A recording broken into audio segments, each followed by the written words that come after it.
मोठी बातमी. मागूठणे विधानसभा मतदारसंघाचे आमदार प्रकाश सुर्वे यांना मंत्रिमंडळात यंदाही संधी मिळालेली नाही. त्यामुळे प्रकाश सुर्वे यांनी संघर्ष माझ्या पाचवीला पुजलेला आहे आणि योग्य वेळी योग्य निर्णय घेऊ असं म्हटलंय.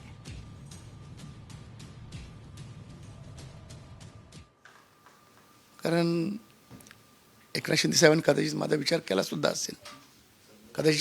असेल, पण आता आजी म्हणजे मंत्र्यांची मागणाऱ्याची संख्या खूप मोठी होती. त्यामुळे माझ्यासारखा गरीब कार्यकर्ता जो कष्ट करणारा आहे तो त्याला संघर्षाशिवाय दुसरा पर्याय नाही. आणि आता याच्यावरून सिद्ध झालं, संघर्ष हाच माझं जीवन आहे, याच्यावरून सिद्ध झालं. मोठी बातमी. मागूठणे विधानसभा मतदारसंघाचे आमदार प्रकाश सुर्वे यांना मंत्रिमंडळात यंदाही संधी मिळालेली नाही. त्यामुळे प्रकाश सुर्वे यांनी संघर्ष माझ्या पाचवीला पुजलेला आहे आणि योग्य वेळी योग्य निर्णय घेऊ असं म्हटलंय.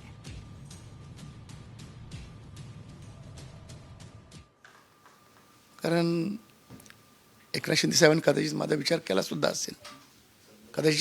असेल, पण आता आजी म्हणजे मंत्र्यांची मागणाऱ्याची संख्या खूप मोठी होती. त्यामुळे माझ्यासारखा गरीब कार्यकर्ता जो कष्ट करणारा आहे तो त्याला संघर्षाशिवाय दुसरा पर्याय नाही. आणि आता याच्यावरून सिद्ध झालं, संघर्ष हाच माझं जीवन आहे, याच्यावरून सिद्ध झालं.